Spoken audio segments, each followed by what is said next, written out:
আমি নিশ্চিত তোমরা খবরটা শুনেছ। একজন ভালো মুসলিম হওয়া মানে শুধু নামাজ পড়া নয়, এর চেয়ে আরো অনেক কিছু আছে। সহজ ধাপগুলো শিখতে চাও? চলো শুরু করি। আল্লাহ আমাদের বানিয়েছেন যাতে আমরা তারপর ইবাদত করতে পারি এবং প্রতিদিন ভালো কাজ করতে পারি। এটাই মুসলিম হিসেবে আমাদের বিশেষ কাজ। প্রথম শিক্ষা হলো তাওহীদ, এক আল্লাহর উপর বিশ্বাস রাখা, ইয়ার কোনো শরীক নেই। আমরা তার নিদর্শন আকাশে, চাঁদে এবং আমাদের চারপাশে দেখতে পাই। ইবাদতের একটি গুরুত্বপূর্ণ উপায় হলো সালাত বা নামাজ পড়া। যখন আমরা নামাজ পড়ি তখন আমরা আল্লাহর সাথে কথা বলি এবং তার নিয়ামতের জন্য শুকরিয়া আদায় করি।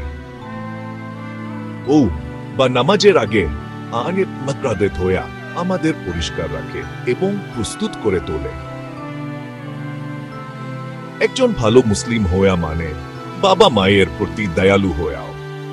আল্লাহ বলেছেন সবসময় তাদের সম্মান করতে এবং তাদের কথা শুনতে, কারণ তাদের দয়া আমাদের জান্নাতের কাছাকাছি নিয়ে আয়।